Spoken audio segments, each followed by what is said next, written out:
The Morby Method episode number 9. How to protect the seller on a Morby Method deal. In this episode, we are talking about how to protect the seller for the seller finance portion of the deal. So the first way and the most common way, these are how 90% of Morby Method deals are structured.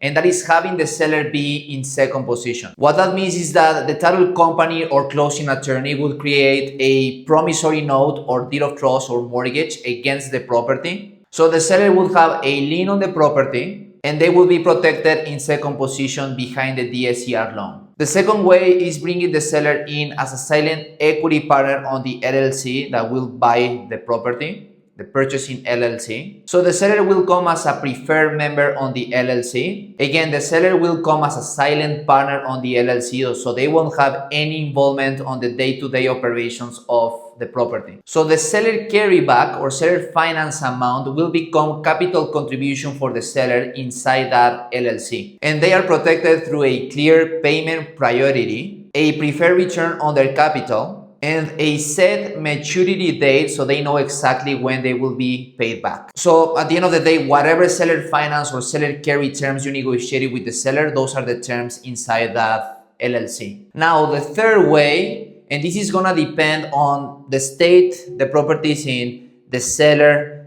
the buyer, the attorneys that they use. They might want to structure it through a trust. Every situation is gonna be different. Every seller or buyer will have their own legal team that will want to do it their own way, and that's completely fine. Same thing for the LLC structure. They will have their own way to set up the operating agreement. So it's gonna be up to the attorneys and up to the state that you are doing the transaction. Again, the most common way to structure this transaction is to have the seller be in second position.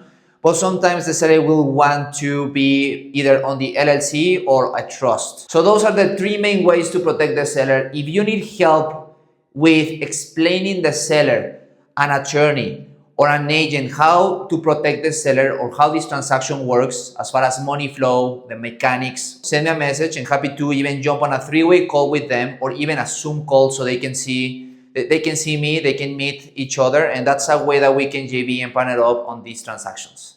So I will see you on the next episode.